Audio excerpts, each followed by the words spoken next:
I have some very sad news for all of you, and I think sad news for all of our fellow citizens and people who love peace all over the world.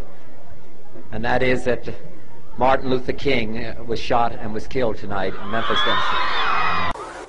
Martin Luther King dedicated his life to love and to justice between fellow human beings. He died in the cause of that effort. In this difficult day, in this difficult time for the United States, it's perhaps well to ask what kind of a nation we are and what direction we want to move in.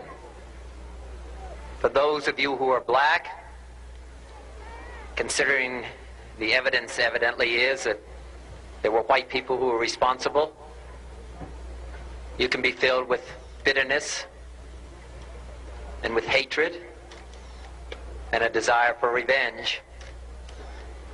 We can move in that direction as a country, in greater polarization, black people amongst blacks and white amongst whites, filled with hatred toward one another.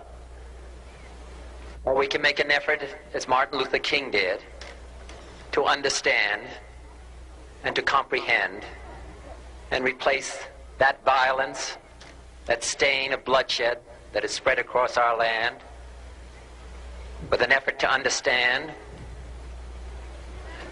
compassion, and love. For those of you who are black and are tempted to be filled with hatred and mistrust of the injustice of such an act against all white people, I would only say that I can also feel in my own heart the same kind of feeling. I had a member of my family killed, but he was killed by a white man. But we have to make an effort in the United States. We have to make an effort to understand, to get beyond or go beyond these rather difficult times. My favorite poem, my favorite poet was Aeschylus. And he once wrote,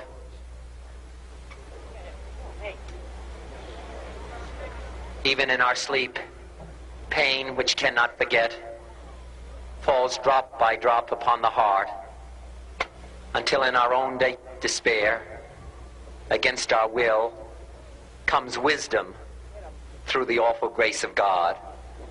What we need in the United States is not division. What we need in the United States is not hatred. What we need in the United States is not violence and lawlessness, but is love and wisdom and compassion toward one another, feeling of justice toward those who still suffer within our country, whether they be white or whether they be black.